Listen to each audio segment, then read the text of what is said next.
संसद अनिश्चितकालीन के लिए स्थगित हो गई। डॉक्टर साहब हमारे साथ मौजूद है। डॉक्टर साहब, लोकसभा पूरी तरीके से जो अनिश्चितकालीन के लिए स्थगित होगी, क्या कुछ काम हुआ, हंगामा हुआ, चर्चा हुई, पंजाब को लेके कोई मुद्दे आप लगा पाए? नहीं, देखो मुद्दे तो लगाए थे, मुद्दे के ड्रॉ में भी आए थे, पर क्योंकि संसद देश के और दुनिया के, भारत के राजनीति के, कूटनीति के और जो देश को सभी लोगों को प्रभावित करते हैं, उन मुद्दों में बहस का एक सेंटर है, वो एक केंद्र है। तो लोकसभा हो, राज्यसभा हो, दोनों में सरकार को अपनी जवाबदेही तय करनी होती है, जवाब देने होते हैं। हम लोग असल में पूछिए तो लोकतंत्र में सदन विपक्ष के लिए होता है, पक्ष के लिए तो सरकार है, उनके पास सवाल हमारे ही होंगे, वो तो जवाब दे चुके हैं, देते रहेंगे। तो हमारे लिए वो सदन बंद था, क्योंकि दो मेन मुद्दे जो थे, वो एक तो था जो विद्यार्थियों का, विद्यार्थियों ने संघर्ष किया दिल्ली की सड़कों पे। दिल्ली पुलिस गृह मंत्री के अधीन आती है और वहाँ पर जिस तरह से विद्यार्थियों पर बर्बरता की गई, अत्याचार किए गए, इलेक्ट्रिक बैटर से मारा गया, नोक वाली बैटर से मारा गया, पैलेट गन चलाई गई, घसीटा गया, जो गर्ल स्टूडेंट्स थी उनके प्राइवेट पार्ट्स तक उन पे डंडे बरसाए गए और उनको जलील किया गया। तो इन सभी मुद्दों पे हमारा सवाल था कि गृह मंत्री इसका जवाब दें कि ये उनके किसके निर्देश पे हुआ है। या तो उन्होंने इसके आर्डर किए हैं तो वो माफ़ी मांग लें, अगर दिल्ली पुलिस के ऑफिशियल ने अपने आप ये किया है तो वो उनको सज़ा दो। बताओ क्या किया इस पर, आप हैरान होंगे। और यही सवाल हमारा मोदी जी से था।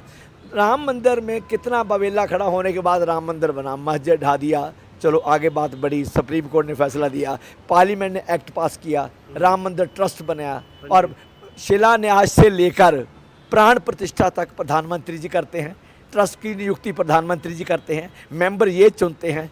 अब जब पता चला कि वहाँ तो करोड़ों करोड़ रुपए का घपला हो गया, वो दान सारा चोरी हो गया, जो मुकुट थे वो चोरी हो गए, आभूषण चोरी हो गए रामचंद्र जी के, तो ये इतना बड़ी बात थी जिसके सर्वोसर्वा प्रधानमंत्री थे। तो हमने कहा प्रधानमंत्री जी आके जवाब तो दो ना, कम से कम सदन को आप जवाब दें, हैं देश को जवाब दें। हैं हम भी 30 करोड़ लोगों द्वारा चुन के आए हैं, हमें तुम्हारे 240 मेंबर हैं, बीच में थोड़े कम हैं, 30 मेंबर कम है, तो हमारी एक आवाज़ है, हमारे सवाल हैं, हमारे क्षेत्र के सवाल है, हमारी जनता के सवाल है, हमारी विदेश नीति के सवाल है, हमारी जो विद्यार्थियों के प्रति जो संवेदनाएं वो हमारी सवाल के उससे सवाल करना चाहते हैं। तो ना तो आप हैरान होंगे पत्रकार भाई के हों तो कि ना तो प्रधानमंत्री और ना गृह मंत्री एक भी दिन सदन में नहीं आए, और आज आए पूरे 11 बजे आए तो हमने सवाल पूछा तो 11:05 पे सदन बंद कर दिया। आज वो एक प्रतीक के तौर पर, सिंबलिज्म दिखाने के लिए कि हम आए हैं, ताकि दुनिया भर में बदनामी ना हो कि पूरा सत्र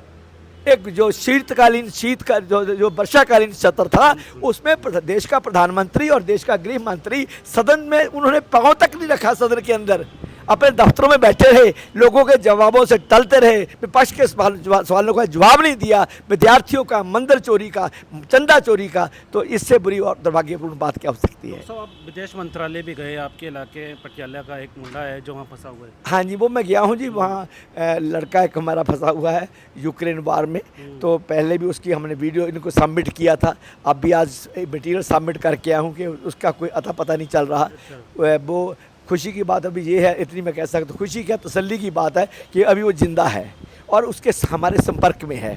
तो उससे हम कह रहे हैं कि इसको लोकेट करो, आजकल क्या नहीं हो सकता, थ्रू सैटेलाइट आप लोकेट करो और इसको वापस पंजाब भेजो, उसके घर भेजो।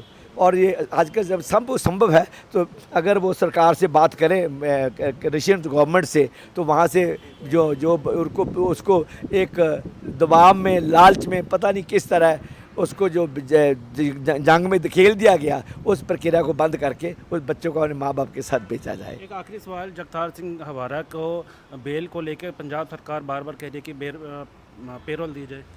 नहीं, बिल्कुल पहले पेरोल नहीं, उनको छोड़ ही देना चाहिए। आप देखो जिन लोगों ने सजाएँ पूरी कर ली हैं, जितने बंदी सिंह हैं, जब उन्होंने आपकी कोर्टों द्वारा पूरे कानूनी प्रक्रिया से गुजर कर वो जो सज़ा दी थी वो माफ़ कर वो पूरी कर चुके हैं, उसके बाद भी 5-5, 10 साल से पंजाब की, हिंदुस्तान की जेलों में सड़ रहे हैं। तो वो सभी बंदी सिंहों को क्यों रिहा नहीं किया जा रहा? बतौर पंजाबी, बतौर मानवीय अधिकार कार्यकर्ता, बतौर एक जिम्मेवार नागरिक के नाते मेरा फ़र्ज़ बनता है कि मैं अपने देश के प्रधानमंत्री, गृह मंत्री से पूछूं कि वो लोग अभी तक पंजाब के बंदी सिंह पंजाब की जेलों में क्यों कैद हैं। उनको क्यों नहीं छोड़ा जा रहा? अब हमारा कसूर बताइए, उनका कसूर बताइए। तो एक तरफ तो ये बड़े बड़े चोर चक्के जो बदमाश गुंडे बाहर घूम रहे हैं, और दूसरा जिन लोगों ने, आपने कहा कि आपने कसूर किया, तो आपने प्रूव कर दिया, आपने सजा दे दी, उन्हें सजा भुगत ली, कानूनी प्रक्रिया से गुजरे, अब वो जेलों में क्यों हैं? तो ये तो एक मामला है, ये तो बाहर आना ही चाहिए। अगर बाबा राम रहीम वो रेप और मर्डर के केस में वो 400 दिन पेरोल पे आ सकता है, तो हमारा का क्या दोष है? कितना बड़ा दोष है? तो ये भी क्यों नहीं आ सकता? यही केस इन पे होंगे। चलिए बहुत बहुत शुक्रिया थैंक यू। दैनिक सवेरा के लिए अमन।